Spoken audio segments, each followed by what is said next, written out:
अन्याय, अत्याचार, भ्रष्टाचार विरोधी समितीच्या महाराष्ट्रातील विविध पदाधिकाऱ्यांच्या निवडी. लातूर प्रतिनिधी.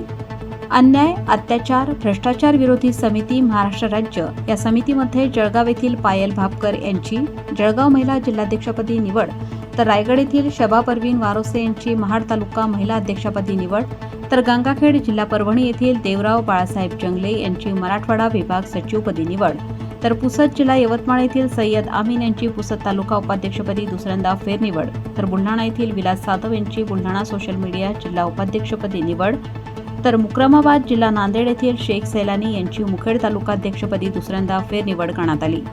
अन्याय, अत्याचार, भ्रष्टाचार विरोधी समिती महाराष्ट्र राज्य या संघटनेची बैठक संपन्न झाली. यावेळी अन्याय, अत्याचार, भ्रष्टाचार विरोधी समिती महाराष्ट्र राज्याचे संस्थापक अध्यक्ष सौदागर मोहम्मद रफी यांनी निवड करून त्यांना तसे नियुक्तीपत्र दिले. महाराष्ट्रात माहिती अधिकार, मानवी हक्क, पत्रकार संरक्षण, भ्रष्टाचार निर्मूलन, ग्राहक संरक्षण कायद्याचा प्रचार प्रसार करण्यात येणार आहे. त्याचप्रमाणे नागरिकांना व शासकीय घटकांना माहिती अधिकाराचे प्रशिक्षण देण्यात येणार आहे. पत्रकार व माहिती अधिकार कार्यकर्त्यांवर होणारे खोटे गुन्हे व हल्ले याबाबत संघटितपणे लोकशाही व सनदशीर मार्गाने लढा दिला जाऊन कार्यकर्त्यांचे संघटन तयार करून भ्रष्ट नोकरशाहीचा माहिती अधिकार कायद्याचा वापर करून पर्दाफाश करणार आहे.